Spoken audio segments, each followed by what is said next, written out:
नमस्कार मित्रों, इन दिनों भाषा को लेकर विवाद थमने का नाम नहीं ले रहे। चलिए, अगर विवाद चलेंगे और शांतिपूर्वक और संवाद के तेवर में चलेंगे तो कोई अच्छा उसका समाधान निकल आएगा। क्योंकि जब भी रचनात्मक दृष्टि से या कुछ चीज़ों को आपस में बांटने की दृष्टि से कोई विवाद खड़ा होता है तो उसको प्रोत्साहन दिया जाना चाहिए। संवाद बना रहे तो ये संभावना बनी रहती है कि हमारे यहाँ लोकतंत्र और बातचीत के ज़रिए चीज़ों को हल करने, विवादों को हल करने की प्रवृत्ति ज़ोर पकड़ेगी। थोड़े से कुछ एक दिलचस्प आंकड़े सामने आए हैं तो सोचा कि आपसे बांट लिए जाएं इसी सवाल को लेकर। मित्रों, 1539 तक फ्रांस जैसे विकसित देश में और शिक्षा की दृष्टि से, कला की दृष्टि से संपन्न देश में लैटिन अदालतों की भाषा थी। लेकिन उस वर्ष फ्रांस ने तय कर लिया कि हम अब अपनी अदालतों में लैटिन नहीं चलने देंगे। लैटिन पल्ले नहीं पड़ती किसी आम आदमी के और सामान्य जन के पल्ले नहीं पड़ती। सामान्य देशवासी को सिर्फ न्याय समझने के लिए, अपने विरुद्ध किसी भी आरोप का उत्तर देने के लिए या अपनी दलील अदालत में न्याय की गुहार के रूप में पेश करने के लिए, इंसाफ मांगने के लिए उसको लैटिन सीखनी पड़े। ये तो बात बड़ी गलत है। और अल्टीमेटली अंत में ये फ़ैसला हुआ कि इस भाषा को अदालतों से बाहर करो। इसमें जो लिखा गया हो, जो कोई व्याकरण हो, उनमें एक भाषा के नाते, प्राचीन भाषा के नाते स्टडी कर लो। पर अदालतों में जहाँ कुछ एक मानवीय अधिकारों का फ़ैसला होना है, वहाँ इनमें अदालतों में लैटिन का क्या काम। और इसी प्रकार से जर्मनी ने भी 18वीं सदी में लैटिन से पीछा छुड़वाया।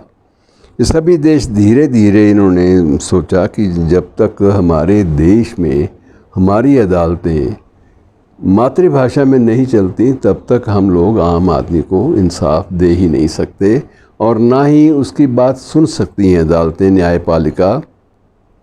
उसकी कोई भी दलील या गुहार या अपील जो है वो सुन नहीं सकती, क्योंकि वो तो बेचारा अपनी भाषा में बात करेगा। और ये सिलसिला मित्रों बाकी देशों में भी चला। 1362 में जर्मनी और दूसरा देश था फ्रांस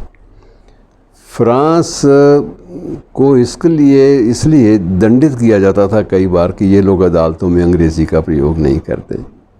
लेकिन वहाँ जब ये प्रयोग हटा और उसके बाद स्थिति ये आ गई कि वहाँ पर अंग्रेज़ी बोलने पर हज़ारों पाउंड का जुर्माना लगा दिया जाता कि जो अंग्रेज़ी बोलेगा, जो जर्मनी में रहकर अंग्रेज़ी बोलेगा, उस पर इतने 1000 पाउंड जुर्माने के तौर पे उसको अदा करने पड़ेंगे। और यही स्थिति फ्रांस में आ गई। तो उन्होंने एक दबाव के तहत ये फ़ैसले किए कि जब तक हम सख्ती से अपनी भाषा को अदालतों में और सरकारी कामकाज में लागू नहीं करेंगे तब तक कोई बात नहीं बनेगी। और ये सिलसिला मित्रों, आज स्थिति ये है कि वो जो बदलाव की एक लहर आई थी, उस लहर के अंतर्गत रूस में, चीन में, वियतनाम में, जापान में और क्यूबा में अदालतों का सारा कामकाज कुल मिलाकर टोटल स्थानीय भाषाओं में होता है। वहाँ अंग्रेज़ी का वर्चस्व कब से साफ हो चुका है, क्योंकि वो समझते हैं कि ये भाषा उस आदमी की भाषा नहीं है जो किसी भी इंसाफ की उम्मीद में कोई गुहार लगाता है। और इस प्रकार से हमारे यहाँ स्थिति बड़ी विचित्र है कि 75 वर्ष बीत गए आज़ादी को मिले हुए, लेकिन अदालतों में, न्यायपालिका में अभी तक अंग्रेज़ी का जो है वर्चस्व चला आ रहा है।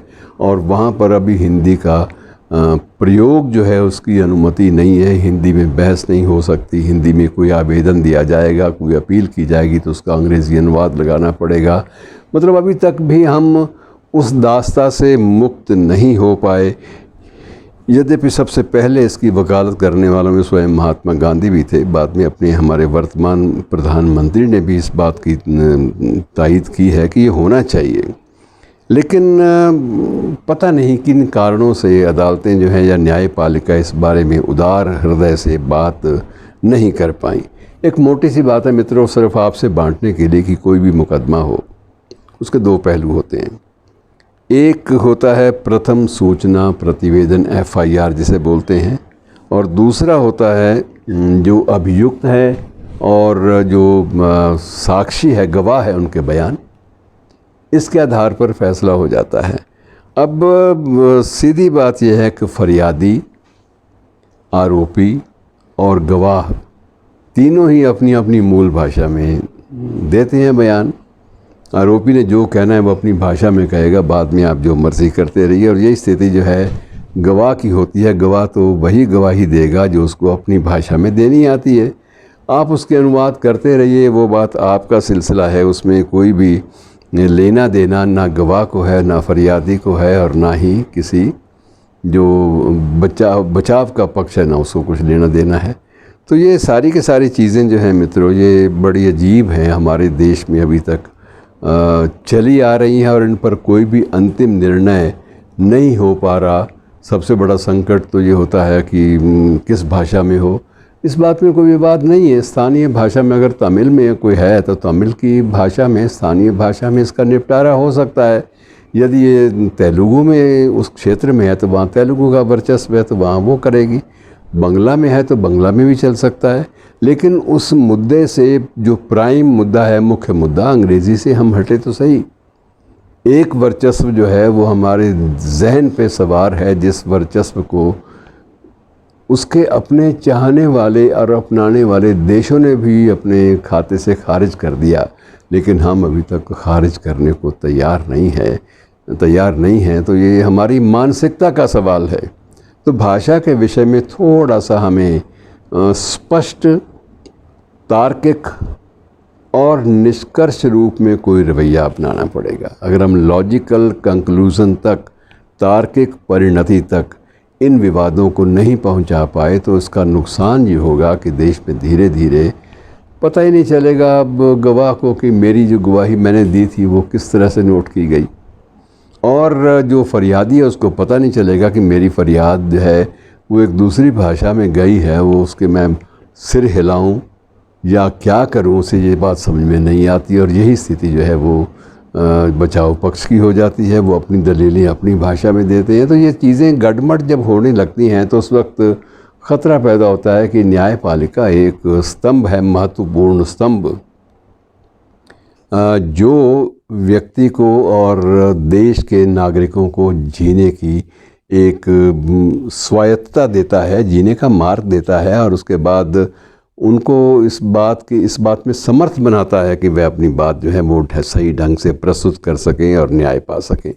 लेकिन एक भाषा के विषय में हमारा एक अड़ियल रवैया या अस्पष्ट रवैया या तर्कहीन रवैया यदि न्याय को फरियादी तक पहुंचने से रोकता है तो हमें इस पर गहरी आपत्ति व्यक्त करनी ही चाहिए। बहुत ज़रूरी है। धन्यवाद मित्रों।